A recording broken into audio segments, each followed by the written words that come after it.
Mukunda cinema ప్రారంభోత్సవానికి తప్పించి వరుణ్ తేజ మిగిలిన సినిమా వేడుకలకు పవర్ స్టార్ పవన్ కళ్యాణ్ రాలేదు. అయితే ఫిదా ఆడియో వేడుకకు వస్తాడని అందరూ భావించారు. అయితే జనసేన పార్టీ పనుల వల్ల రాలేకపోయాడని ఫిలిం నగర్లో వార్తలు వినిపించినా అబ్బాయి వరుణ్ తేజ మాత్రం ఈ వేడుకకు కుటుంబ సభ్యులను పిలవలేదని ఆడియో వేడుకలో క్లారిటీ ఇచ్చాడు. అయితే ఇప్పుడు ఫిదా సినిమా గురించి ఓ ఇంట్రెస్టింగ్ విషయం హడావిడి చేస్తోంది. జూలై 21న ఈ సినిమా ప్రేక్షకుల ముందుకు రాబోతుంది.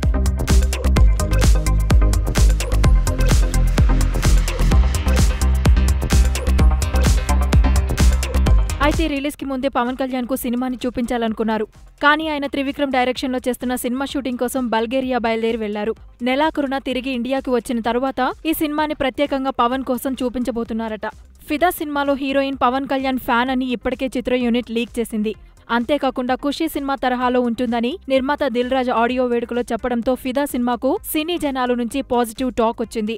సాంగ్స్, టేకింగ్ అంతా బాగుండటంతో పవర్ స్టార్ ఫిదా అయ్యారని తెలుస్తోంది. బల్గేరియా నుంచి వచ్చిన తర్వాత తప్పకుండా సినిమా చూస్తానని పవన్ కళ్యాణ్ అబ్బాయికి మాటిచ్చినట్లు ఫిలిం నగర్లో చెప్పుకుంటున్నారు.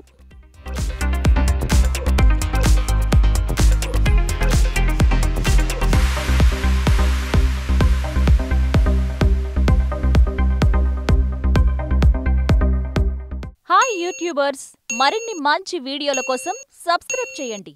దాంతోపాటే బెల్ ఐకాన్ పై క్లిక్ చేయండి.